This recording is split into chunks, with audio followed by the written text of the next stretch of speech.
ये first national conference है AIMM party की और इसमें तकरीबन 16 राज्यों के हमारे पदाधिकारी, हमारे स्टेट प्रेसिडेंट्स, हमारे पूरे MLAs, MPs, MLCs ये सब यहाँ पर आए हुए हैं। कुछ ही देर के बाद ये कॉन्फ्रेंस यहाँ पे मीटिंग हॉल के अंदर यहाँ पे शुरू होने वाली है। यहाँ पे हम लोगों ने, चूंकि ये क्लोज डोर है, तो इसमें सिर्फ state presidents, MLAs, MLCs, MPs रहेंगे। बेसिकली ये है कि MIM पार्टी अब पूरे देश भर में फैल चुकी है और बहुत अच्छा हमें रिस्पांस मिल रहा है। तो तमाम स्टेट प्रेसिडेंट्स को हम बुला के, MLAs को बुलाकर अपने अपने राज्यों की रिपोर्ट क्या है, इश्यूज क्या है, हम कैसे वहां पर पार्टी को और स्ट्रेंथन कर सकते हैं, ऑर्गेनाइजेशन सेटअप और कैसा मजबूत कर सकते हैं।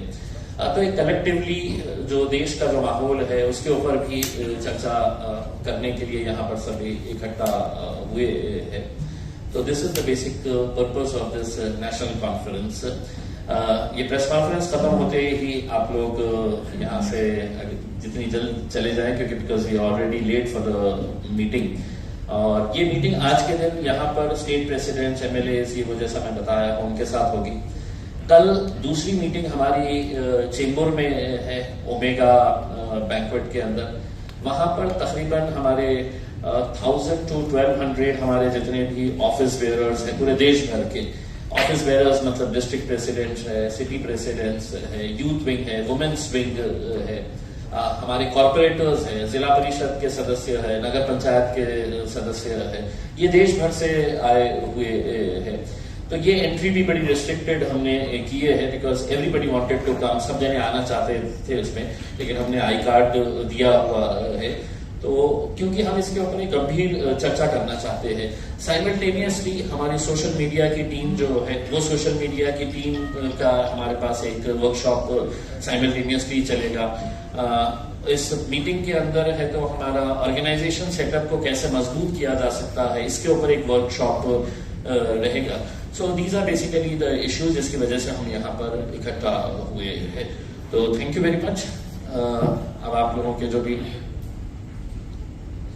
दूसरा मुझसे ये है, और यकीनन आप लोग ये सवाल करेंगे और उसका जवाब मेरा देना जरूरी इस वजह से है कि मैं उस क्षेत्र से आता हूँ जहां पर सरकार ने कल एक नई छेड़ कर दी है कि हम औरंगाबाद शहर का नाम बदल दिए है करके। हमने हमेशा से ही इस तरह की जो सरकार की कोशिशें रह रही है कि किसी सड़क का नाम बदल दो, किसी बगीचे का नाम बदल दो, किसी रेलवे स्टेशन का, एयरपोर्ट का नाम बदल दो, शहरों के नाम बदल दो। तो ये मुद्दों का हमने पहले से ही विरोध किया है और इसलिए किया है कि इतिहास अच्छा हो सकता है, इतिहास बुरा हो सकता है। आप इतिहास के पन्नों को किताबों से फाड़ सकते हैं, आप अपने बोर्ड को वहां से हटाकर अपना बोर्ड लगा सकते हैं, लेकिन इतिहास इतिहास है। औरंगाबाद शहर एक तारीखी शहर है, एक हिस्टोरिकल वर्ल्ड ओवर एक इम्पॉर्टेंट शहर है पूरी दुनिया के अंदर। पूरे वर्ल्ड में अगर दो वर्ल्ड हेरिटेज मॉन्यूमेंट्स कहीं पर है तो वो हमारे औरंगाबाद के अंदर है। आप कितना कन्वीनियंटली है तो शहर का नाम बदल देते हैं, उसका रिपरकशंस, उसका इम्पैक्ट क्या होने वाला है, फाइनेंशियल इम्प्लीकेशन कितना होने वाला है। जो हमारे स्टूडेंट्स हजारों की संख्या के अंदर बाहर पढ़ने के लिए गए हैं, उनको अब कितनी दिक्कतों का सामना करना पड़ेगा, सारे डॉक्यूमेंट चेंज करने पड़ते हैं। तो ये सब चीजों को देखते हुए हम इसका विरोध पहले से भी करते आए हैं। हमने तो औरंगाबाद के अंदर एक भव्य मोर्चा भी निकाला था and people from all cast, religion, सभी लोग उस मोर्चे के अंदर शामिल हुए थे जिन्होंने ये कहा था कि नहीं, हमको औरंगाबाद शहर का नाम ही रखना है करके।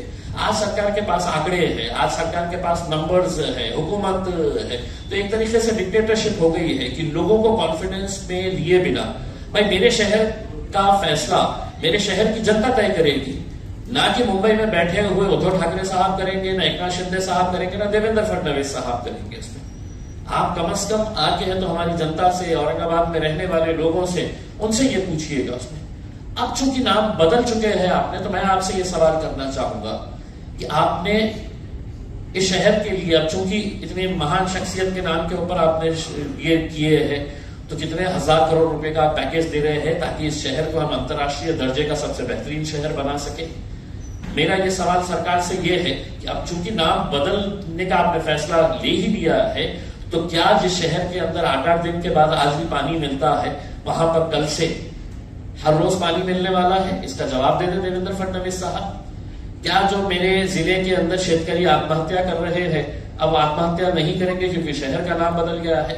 क्या मेरे शहर के जो बेरोजगार है, जो नौकरियों की तलाश के अंदर है, क्या उन्हें अब नौकरियां मिलने वाली है? इसका जवाब एकनाथ शिंदे साहब, उद्धव साहब दे दे करके उसको।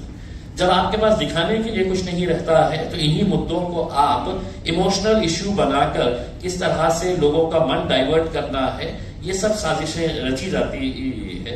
हमने पहले भी इसका विरोध किया था, आगे भी जो लीगल तरीके से है वो लीगल तरीके से हमारा विरोध जारी रहेगा। ऑलरेडी ये मैटर हाईकोर्ट के अंदर है। आज सरकार जो एक मैटर सब जुडिस है उसके ऊपर फैसला ले लेती है, तो इसके जरिए सरकार ने एक मैसेज भी देने का काम किया है कि अब हम अदालतों को भी नहीं मानेंगे, हम अदालतों का भी नहीं सुनेंगे, हम फैसला करने वाले हैं करके। वरना ये मैटर जब तक अदालत इसके ऊपर फैसला नहीं सुनाती तो सरकार को कोई ऐसी जल्दबाजी नहीं थी ये करने के लिए। लेकिन इसके जरिए सरकार ने एक मैसेज भी देने का काम किया है कि हम सुप्रीम है, हम फैसला करेंगे, हम अदालतों को भी नहीं गिनने वाले हैं करके। So this is very unfortunate, we condemn this.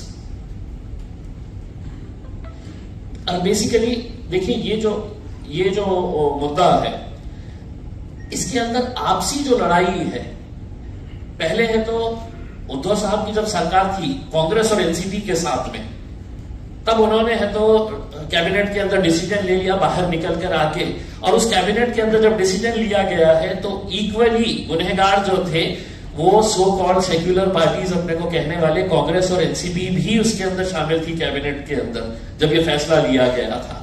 उसके बाद जब उन्होंने फैसला ले लिया कि संभाजी नगर नाम रखने का है करके, तो एकनाथ शिंदे साहब और देवेंद्र फडणवीस साहब को लगा कि साहब ये इन्होंने नाम दिए हुए हैं, मुझे इसके अंदर कुछ ना कुछ तो बदलाव करना पड़ेगा, नहीं तो है तो ये क्रेडिट लेके चले जाएंगे। तो उन्होंने उसके आगे छत्रपति लगा दिया कि अब शहर का नाम ये रहेगा करके। उसमें मेरा ये कहना है कि जितने गुनहगार शिवसेना और भारतीय जनता पार्टी है, कांग्रेस और एनसीपी के मंत्रियों ने साफ तरीके से कहा है। मैं आपको एनसीपी की शरद पवार साहब की जो मोहतरमा बेटी है, उन्होंने कुछ दिन पहले फ्लाइट में जा रहे थे तो उन्होंने है तो ट्विटर के ऊपर ये डाला था कि मैं संभाजी नगर से उड़ रही हूं करके। उसमें तो यानी कि आपका ये है कि कम से कम लोगों की भावना को आप समझते कि लोग क्या चाहते हैं करके। लेकिन आपकी राजनीति की वजह से आप ये जो फैसले कर रही है, मैं कड़ी निंदा करता हूं ये तमाम राजनीतिक पार्टियों की, कांग्रेस की, एनसीपी की, और मैं चाहूंगा कि उनके लीडर्स, जितने भी बड़े बड़े लीडर्स हैं, उन्होंने साफ शब्दों के अंदर ये कहना चाहिए, चाहे वो शरद पवार साहब हो, सुप्रिया सुले मैडम हो, अजित पवार दादा हो, कि अब ये फैसला लिया गया है, तुम इसका स्वागत करते हैं या इसका विरोध करते हैं। कांग्रेस के बड़े नेताओं ने है तो खुलकर कहना चाहिए ताकि हमको भी समझ में आ जाए कि आप लोग जब सत्ता में रहते हैं तो आप क्या करते हैं और सत्ता के बाहर चले जाते हैं तो आप क्या करते हैं करके। We have always condemned that and we will continue to raise our voice and protest against this. Thank you. Sir एक प्रश्न होतो तुम्हाला, जेव्हा एकनाथ शिंदे बाहेर पडले होते तेव्हा उद्धव ठाकरे यांनी देवेंद्र फडणवीसांना फोन केला होता की तुम्ही आता मुख्यमंत्री बना, पण फडणवीसांनी सांगितले की आता ती वेळ निघून गेलेली आहे। त्यांचं जे भांडण आहे त्यांच्या भांडणामध्ये मी कशाला उडी मारू, माझ्यासाठी तर चांगलं आहे। माझी तर प्रार्थना असणार आहे की हे तर जो 2 गट झालेले आहे शिवसेनेचे, त्या 2 गटाच्या ऐवजी 3 गट होऊ द्या, 4 गट होऊ द्या, तुम्ही भांडत राहा, पण हे एक नक्की आपल्याला सांगतो की या भांडणामध्ये जे मराठी माणसाला मागे टाकण्याचा जे प्रयत्न भारतीय जनता पार्टीने केलेला आहे, एकनाथ शिंदे साहेबांना असं वाटत असेल मी मुख्यमंत्री आहे, नाही साहेब, तुमचा रिमोट कंट्रोल देवेंद्र फडणवीसांच्या हातात आहे, अमित शहाच्या हातात आहे। तुम्ही एक मेसेज दिलेला आहे की आम्हाला मराठी माणसाची काही देणं घेणं नाही आहे। उद्धव ठाकरे साहेब जेव्हा आले होते सत्तेमध्ये फक्त कुर्सीसाठी काँग्रेस आणि राष्ट्रवादी काँग्रेस सोबत तुमचा जन्मच झाला होता, तुमच्या पार्टीचा जन्मच या मुद्द्यावर झाला होता की आम्ही काँग्रेस आणि राष्ट्रवादीचा विरोध करणार आहे म्हणून आम्ही शिवसेना स्थापित केलेली आहे। फक्त कुर्सीसाठी तुम्ही केलं, आणि आता एकनाथ शिंदे साहेब जे करत आहे ते मराठी माणसांच्या डोक्यावर गुजराती लोकांना कशा आणून तुम्ही बसवलेले आहे हे मराठी लोक कधी तुम्हाला माफ करणार नाही। या बाकी के जो है सवाल अब ओवैसी साहब। अधिवेशन को लेके पहला राष्ट्रीय अधिवेशन क्या अपना वक्त भी मेरा वक्त भी बचाइए। और इम्तियाज साहब ने पूरी तफसील डिटेल आपको बता दिया है, तो उसको रिपीट मत करिए। अगर आपको कोई सवाल है तो उसको पूछ लीजिए। और कितना टाइम है? हाँ, तो आपके पास 15 मिनट है। 1 2 3 4 5 6 तो 20 सवाल आप पूछ सकते हैं मेरे से। तो मैं गिनूंगा, 20 सवाल के बाद मैं जवाब नहीं दूंगा। तो आप लोग अब आप डिसाइड कर लो। हाँ, विदाउट माइक चलिए 5 पकड़ लीजिए, 25 कर लीजिए। शुरू करिए। सवाल आपका है तो बोलिए। अधिवेशन का एजेंडा आप बता दीजिए किन किन मुद्दों नहीं, उसका जवाब ये है कि इम्तियाज साहब आपको डिटेल में बोल दिए, उसको रिपीट करना मेरे लिए आपके लिए फायदेमंद नहीं है। उस जो इम्तियाज साहब बोल चुके हैं वो और कल शाम में भी हमारा एक प्रेस कॉन्फ्रेंस होगा, उसमें जो हम डिसीजंस लिए, क्या रेजोल्यूशंस पास किए, क्या डिस्कशन हुआ, वो फिर हम आपके सामने रखेंगे। अफसर साहब, जिस तरीके से हम देख रहे हैं महाराष्ट्र की राजनीति में कई सारे समीकरण बदले हैं, चाहे सत्ता पक्ष की हो या विपक्ष की हो। तो पिछले चुनाव में आप वंचित बहुजन आघाड़ी के साथ थे, लेकिन इस बार वो घोषणा कर चुके हैं कि वो शिवसेना के साथ जा रहे हैं। तो आपके लिए ये जो नई बदली हुई परिस्थिति है, इसमें आप किन नए लोगों को साथ में जोड़ने की कोशिश होगी, या फिर किस तरीके से उस वंचित बहुजन आघाड़ी से जो नुकसान होगा उनके जाने से उसकी भरपाई करेंगे आप? देखिए, एक बात तो मैं बताना चाहूंगा कि जब आइंदा साल लोकसभा के इलेक्शन होंगे, हम तो औरंगाबाद की पार्लियामेंट की सीट तो लड़ेंगे क्योंकि हमारा सिटिंग एमपी है और इंशाअल्लाह ताला वो कामयाब भी होंगे। दूसरी बात ये कि और कितने लोकसभा की सीट हम लड़ेंगे, इसका नंबर इम्तियाज जलील साहब, हमारे जो प्रेसिडेंट है, working president doctor Gaffar Qadri sahab जो मेरे बाजू बैठे हैं, वो सब मिलकर तय करेंगे। किससे अलायंस होगा नहीं होगा ये आपको थोड़ा इंतजार करना पड़ेगा। इतना जल्दी डिटेल बताना सही नहीं होगा, मगर ये फैक्ट है जो आपके सामने में रख रहा हूँ। क्या फर्क पड़ेगा वंचित बहुजन आघाड़ी? आपका 2 सवाल हो, 3 हो गए। इसी सवाल में सर है, उनके जाने से कितना फर्क पड़ेगा? नहीं, मैं उनको मुबारकबाद, वो जहां कहीं भी गए उनको मुबारकबाद। सर, आपने जुनैद नासिर के ऊपर ट्वीट करके ये कहा है कि सरकार, हरियाणा सरकार की ही रजिस्टर्ड गाड़ी है और कहीं ना कहीं मुसलमानों को हिंसा का शिकार बनाया जा रहा है। कैसे देखते हैं, क्योंकि इसको लेकर सीधे सीधे तौर पर नाराजगी दिखाई गई। देखिए, जो बोलेरो गाड़ी का रिपोर्ट एक यंग जर्नलिस्ट जिसका नाम अलीशान है, उसने रिपोर्ट किया है विद वीडियो एविडेंस कि वो जो बोलेरो गाड़ी है उसको इस्तेमाल किया गया था जहां कहीं भी ये जो सो कॉल्ड गौ रक्षक टास्क फोर्स जो बना दिया गया है, वो लोगों पर आतंक फैलाते हैं, मारते हैं, पीटते हैं, उनको कपड़े उतारकर घसीटते ले जाकर उस हर जगह वो बोलेरो दिख रही है। और पुलिस ने भी ये कहा कि जुनैद को और नसीर को जिस गाड़ी में किडनैप किया गया था राजस्थान से और हरियाणा लाया गया था, वो यही गाड़ी थी। तो इससे ये साफ गवर्नमेंट की गाड़ी है, इससे साफ जाहिर होता है कि ये स्टेट वायलेंस है मुसलमानों के खिलाफ। और मोदी सरकार तो लेटरल एंट्री की बड़ी बातें आप लिखते हैं, तो ये गौरक्षक को भी लेटरल एंट्री दे दी कि आप सो कॉल गौरक्षक कि आप जो चाहे करो, जिसको मारना है मारो, पीटना है पीटो, गोली चलाओ। और हद तो ये है कि वो जो ग्रुप है, वो जो पर्टिकुलर ग्रुप है, उनका यूट्यूब पे सिल्वर बटन है। मैं देश के प्रधानमंत्री से पूछना चाह रहा हूं कि जब आप मुख्यमंत्री थे तो आपके बारे में बीबीसी ने 2 पार्ट का एक वीडियो सीरीज डाला, तो आपने अंग्रेजों के बनाए हुए गुलामी के कानून को इस्तेमाल करते हैं, उस पर बैन लगा दी यूट्यूब पर, फेसबुक पर। ये जो दंगाई है, ये जो टेररिस्ट है, टेररिज्म कर रहे हैं, उनका यूट्यूब से नहीं निकालते आप? क्यों नहीं निकालते? क्योंकि आपका एक पॉलिटिकल पर्पस सा हो रहा है। वो क्या है कि मुसलमानों के खिलाफ एक नफरत को पैदा करो। और बीजेपी और प्रधानमंत्री पसमानदा मुसलमानों की बात करती है। म्यो मुस्लिम क्या है बताओ? फिर ये म्यो मुस्लिम क्या है बताओ? जो आपके एस्पिरेशनल डिस्ट्रिक्ट प्रधानमंत्री ने बनाए, नंबर 1 बैकवर्ड डिस्ट्रिक्ट तो मेवात है। हर चीज से सोशो जो एसडीजी के इंडिकेटर्स है सबसे बैकवर्ड है इंडिया में। और जुनैद और नसीर का ये है कि राजस्थान की सरकार फौरन गोपालगढ़ की कंप्लेन जब दिया गया बॉर्डर को सील कर देती तो जुनैद नसीर जिंदा रहते। मौत हो गई मगर कोई नहीं जाते। कोई भारत जोड़ो पे पूरा भारत निकलता है और अलवर में एक रॉयल फैमिली की शादी में पूरे मौजूद, और अलवर से 1 घंटे के रास्ते पर घाटमीका है, कोई नहीं जाता वहां पर। और हद तो यह है कि उदयपुर में और एक और जगह पर एक ऐसी ही वायलेंस हुआ था जो कंडेमनेबल है। वहां पर सरकार ने 30-30 लाख रुपए 50 लाख रुपए गवर्नमेंट नौकरी दी। यहां पर बोल रहे कि गवर्नमेंट के 3 स्कीम में 15 लाख देंगे।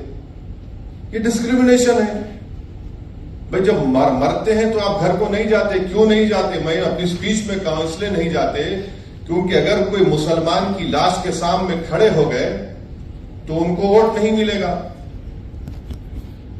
सर इसी से जुड़ा हुआ है, आप राजस्थान का मुद्दा लगातार उठा रहे हैं। रिपीट मत करिए, आप पे नुकसान होगा। पार्लियामेंट के घेराव का कॉल दिया गया कि अगर 15 दिन में इंसाफ नहीं मिलता तो पार्लियामेंट का घेराव देश भर के मुसलमान करेंगे, ऐसा तौकीर आजादी ने कहा है। क्या आप देखिए, आप मेरी पार्टी का पूछिए, मेरी पार्टी का जवाब हम दे सकते हैं। अब हर एक का जवाब तो मैं नहीं दे सकता हूं ना। आपने एक चीज बोला था कि शिवसेना के 2 से 4, 4 से 10 होने दो या बीजेपी के होने दो, उसका फायदा आपको होगा। लेकिन यहाँ जहाँ एमआईएम ताकतवर है, फाइट अच्छा सा दिया है, वहाँ कांग्रेस का लॉस हुआ है। क्या हुआ है? कांग्रेस कहाँ पे बताइए? अभी औरंगाबाद दिएगा। कहाँ? औरंगाबाद से 21 साल से शिवसेना का एमपी था ना। आप जर्नलिस्ट रह के सब बात नहीं करना मेरे भाई। सुनो, अब आप रात के 3 बजे मेरे को उठा के सवाल करेंगे तो मैं ऑटो प्ले पे आ जाता हूं। तो सुनो, आप देखो कांग्रेस का एक बात अब बहस में अपन बहस नहीं करेंगे कि आप वो फेमस एंकर मत बन जाओ 9 बजे की तरह। तो आप ये सुनिए, राहुल गांधी कैसा हारे? मेरी वजह से हारे। आप सुनो, मेरी वजह से हारे राहुल गांधी। हारे ना, हार गए ना, हार गए मान लिए ना। अरे राहुल गांधी इलेक्शन की बात, अरे इलेक्शन में हारे ना। चलो आगे। जिंदगी में नहीं हारे, वो तो मेरे को नहीं मालूम, वो आप बोलेंगे। नहीं, मैं नहीं बोल सकता। तो हारे मर वो हार गए। अब वो 186 लोकसभा सीट्स पर कांग्रेस बीजेपी लड़ी, सिर्फ 186, कोई नहीं था। अनफॉर्चुनेटली मैं नहीं था। तब भी खाली 16 सीट जीती 2019 में। मैं जिम्मेदार हूं। कब तक आप ये बात करेंगे? हम लड़ेंगे और जो कोई भी वंचित समाज पे जुल्म करेगा लड़ेंगे, जीतेंगे, हराएंगे भी उनको। ये आप सुन लीजिए, ये डेमोक्रेसी है, कोई तानाशाही नहीं है। ये जो एंटाइटलमेंट की पॉलिटिक्स की बात करते हैं ना, उनको लगता है कि ये क्यों आ रहे लोग। अरे भाई, वो राजा रजवाड़े खत्म हो चुके हैं। ये जमहूरियत है, लोकशाही है। आप मेरे को रोक नहीं सकते। हम लड़ेंगे। हमारा संविधान इस बात का किया है। जहां कहीं भी हम लड़ रहे, यूपी की बात करते, कितने सीट कांग्रेस लड़ी यूपी में? बोलो भाई, 400। बीएसपी लड़ी 400। ये सवाल उनसे नहीं किया जाता। क्यों नहीं किया जाता भाई? क्योंकि उन मुसलमान नहीं है। ये प्रॉब्लम है। चलिए, अभी 6 सवाल हो गए। सर, मेरा एक सवाल है कि पंजाब में एक बार फिर खालिस्तान का मुद्दा उठता दिख रहा है, जहां पर खालिस्तानी समर्थक अमित शाह गृह मंत्री हैं, उन्होंने एक बात बताइए। हाँ, मैं समझ जानता हूं। एक बात बताइए, अगर वो भाषा, वो वर्ड्स अगर मजलिस का एक छोटा मेंबर दे देता तो आप लोग तो अब तक उसकी 1 नहीं 25 शादी कर दी होते टीवी चैनल के ऊपर। नहीं करे आपने। और बीजेपी भी बड़ी उसको उर्दू में एक वर्ड है माने खैज, खामोशी। माने खैज खामोशी बीजेपी की है। ये समझ में नहीं आ रहा उनको क्या चल रहा है वहां पर। और तीसरा, कल आए थे ना छोटा रिचार्ज मुंबई में, उनसे पूछ लेते आप क्या हो रहा है। उनकी सरकार है, मेरी सरकार तो नहीं है ना। उनको भी पूछ लेते हैं। सर उनका तो ये कहना था, भगवत मान का ये कहना था कि पंजाब में लॉ एंड ऑर्डर मेंटेन है। हाँ बिल्कुल है, बिल्कुल है। क्या आप सरकार पे सवाल उठा रहे हैं? नहीं बिल्कुल है, मैं भी कह रहा हूँ बिल्कुल है, दिख रहा है ना हमारे को। थोड़ा बहुत हम उतने उनसे छोटा रिचार्ज की तरह उतना हमको दिमाग नहीं है, मगर थोड़ा तो दिख रहा है हमको क्या हो रहा है। इतना तो हम देखिए, MIM पार्टी तो इतना तो पॉलिटिकल सेंस है हमारे को, हम ये बोल सकते हैं कि बारिश कब होने वाली है।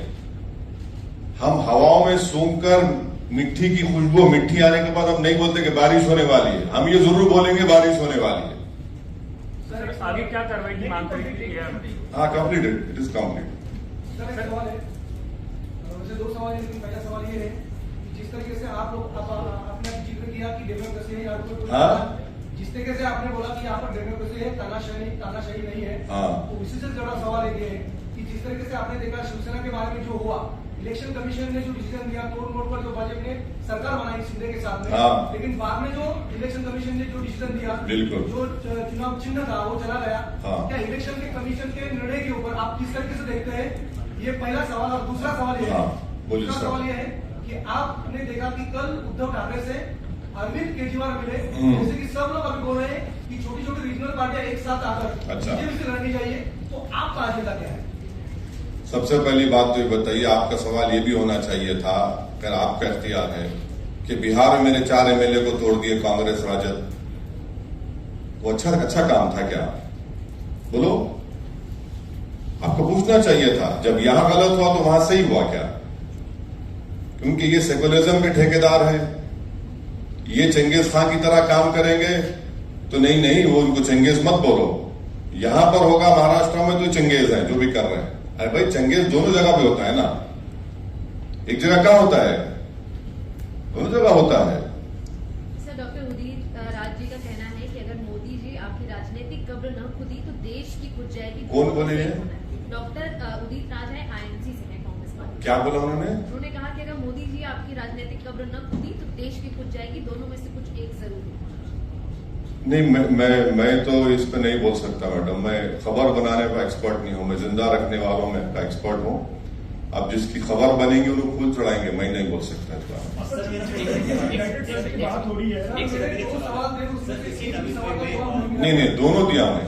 आप एक सवाल का जवाब है, इलेक्शन कमीशन के डिसीजन के ऊपर मैं दोनों दिया हूं ना, मैं दोनों दिया हूं। दूसरा जवाब था कि मैं दोनों दिया हूं। आपको पसंद नहीं आया तो कबूल कर लो आप। मैं आपकी जरूरी नहीं है कि आपको मुतमईन करके जाऊं। रीजनल पार्टी के ऊपर हाँ ठीक है, जब चुना, हम पहले ही इंट्रोडक्शन में आपने सवाल किया था, उसका जवाब दिया हूं। आप अटेंशन नहीं है, बोलिए। मेरा सवाल ये है कि लास्ट महीने भी और इस महीने भी वाशी में, जहां नवी मुंबई में सकल हिंदू समाज की एक मोर्चा होने वाली, लव जिहाद और क्रॉस लॉटर कर लेंगे, सर इसके बारे में आपका क्या बोलना? ये उनको चाहते हैं महाराष्ट्र में जिले जिले का ऐसा हाँ नहीं, ये तो है ना। इम्तियाज साहब ने बोला कि शेतकारी संगठन के लोग वो जो किसान खुदकुशी कर रहे, उस पर कोई धरना प्रदर्शन नहीं होगा। नौजवानों का बेरोजगारी उनका मुकद्दर बन चुका, उस पर कोई बात नहीं करेंगे। पर किस पे बात करेंगे? इन मुद्दों पर, ताकि पूरे माहौल को गर्मा के रखे, एक पोलराइजेशन होता रहे, गंदगी फैलती रहे, और पूरा बीजेपी और आरएसएस, यहां की सरकार उसके पीछे है। इसीलिए उसमें इस तरह के स्पीचेस किए जाते हैं। और सुप्रीम कोर्ट ने भी उसका नोटिस लिया है। सुप्रीम कोर्ट ने कह दिया कि 100 मोटो एक्शन, लोग देखते हैं 100 मोटो एक्शन लेंगे नहीं लेंगे। तो बिल्कुल इनका एजेंडा है, यही तो एजेंडा है उनका। सर मेरी तरफ से एक आखिरी सवाल, मध्य प्रदेश में ये कहा जा रहा है कि मदरसों के अंदर योग होना चाहिए, जैसे किसी भी शैक्षणिक संस्था के अंदर योग होता है, वैसे मदरसों के अंदर भी होना चाहिए, जबकि मध्य प्रदेश के कई मदरसों के बच्चों ने इसको अपोज किया है कि हमारे इस्लाम में योग की कोई प्रथा नहीं है और न कि ये किसी शैक्षणिक संस्था के अंदर कंपल्शन होना चाहिए। देखिए, जो मदरसा खोलते हैं ना, वो आर्टिकल 30 के तहत, फंडामेंटल राइट के तहत खोला जाता है। अब उसमें आप मेरा फंडामेंटल राइट मुझसे नहीं छीन सकते आप। वो मेरा फंडामेंटल राइट है, वो सरकार को समझने की जरूरत है।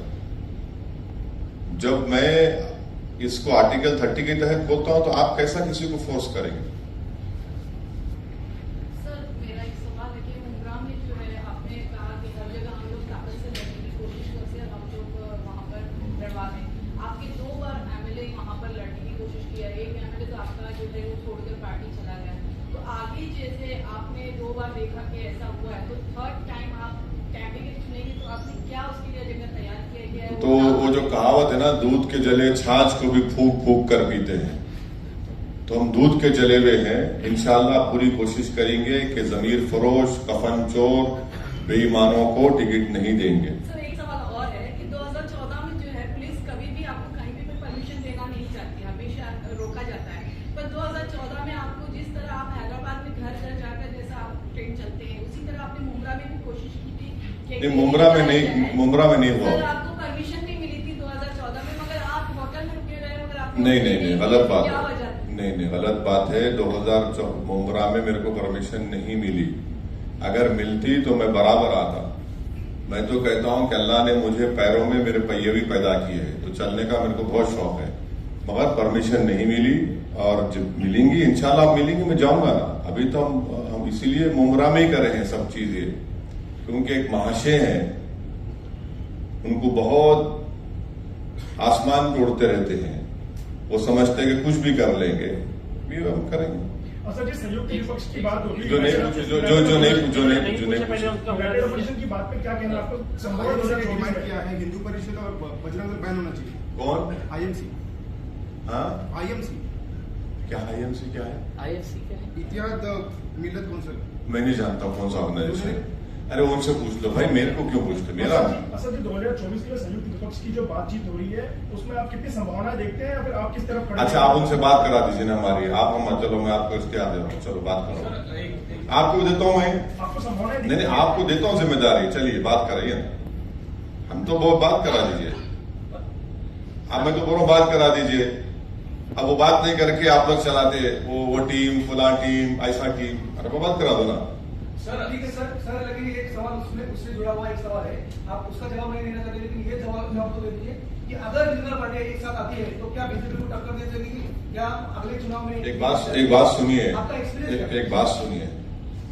तेलंगाना में 2014, 2018 के असेंबली इलेक्शन में बीजेपी कैसा हार रही वहां पे, आपको सोचना पड़ेगा। 2014, 2018 में बीजेपी को हरा दिए, बीजेपी नहीं जीती वहां पर। अब इस साल दिसंबर में होंगे, नहीं जीतेगी बीजेपी इंशाल्लाह तेलंगाना में। इसका क्रेडिट थोड़ा तो हमको दो। आटे में जितना नमक डाल उतना तो क्रेडिट दो मेरे को, इतना तो दिल बड़ा कर लो, उतना तो दो। आपको नहीं बोल रहा हूं, आपको नहीं बोल रहा हूं, मैंने आपको क्यों बोलूंगा? मेरा आप मेरे दुश्मन है क्या पर्सनल? आप जर्नलिस्ट है, अपना काम कर रहे हैं आप। सर मेरा सवाल होगा कि शिवसेना टूटने के बाद कई सारे जो पार्टियां हैं वो उद्धव ठाकरे के पास पहुंच रही हैं, आप भी मुंबई पहुंचे हैं। कितनी पार्टियां हैं जो उनके पास पहुंच रही है, उद्धव ठाकरे से मुलाकात करने पहुंच रही है? कल आम आदमी पार्टी पहुंची, उससे पहले सपा पहुंची थी, तो क्या आप वैसे भी पहुंचने वाले हैं उद्धव ठाकरे से मुलाकात करने? सिंपैथी है? नहीं सर, मैं क्यों पहुंचूंगा? मैं जनता के दरवाजे पर पहुंचूंगा। मैं गरीब के घर पे जाऊंगा, मैं जुनैद नासिर के घर पे जाऊंगा, विशालगढ़ में जो परसों दरगाह के सामने शिवरात्रि के दिन जो पटाखे दरगाह की तरफ मारे गए, मैं उस दरगाह के पास जाऊंगा। जिस पे जुल्म हो रहा है उसके पास जाऊंगा मैं। और जो लोग खामोश बैठे हुए हैं वो क्या बोलेंगे फिर? वो तो बोलना चाहिए ना उन लोगों को, कुछ नहीं बोलते।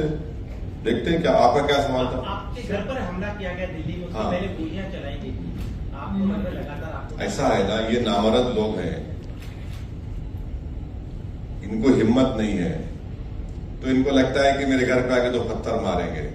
मैं इन लोगों से बोलूंगा कि बेटा नेक्स्ट टाइम जब तुम आएंगे मेरे को बोल के आना, मैं रहूंगा घर पे, जब पत्थर मार के दिखाओ। अरे क्या है ये? अच्छा, आपको मालूम कि मेरे जैसा ये कैमरा है ना, ये कैमरा, वो दीवार उधर दिल्ली पुलिस का हेडक्वार्टर है, बाजू मेरा neighbour election commission of India है। वो क्या हो रहा है? ये एक हाई सिक्योरिटी जोन में 4 मर्तबा हो चुका है और ये तमाशा देख रहे हैं। तो इससे आपको समझ में, आप देश देख रहा है इन चीजों को। तो खैर, देखिए मेरी जान की कोई अहमियत नहीं है, आप और हम जाएंगे इस दुनिया से, मगर जो आप जो चीज कर रहे हैं, लम्हों ने खता की सदियों ने सजा पाई का मामला हो जाएगा।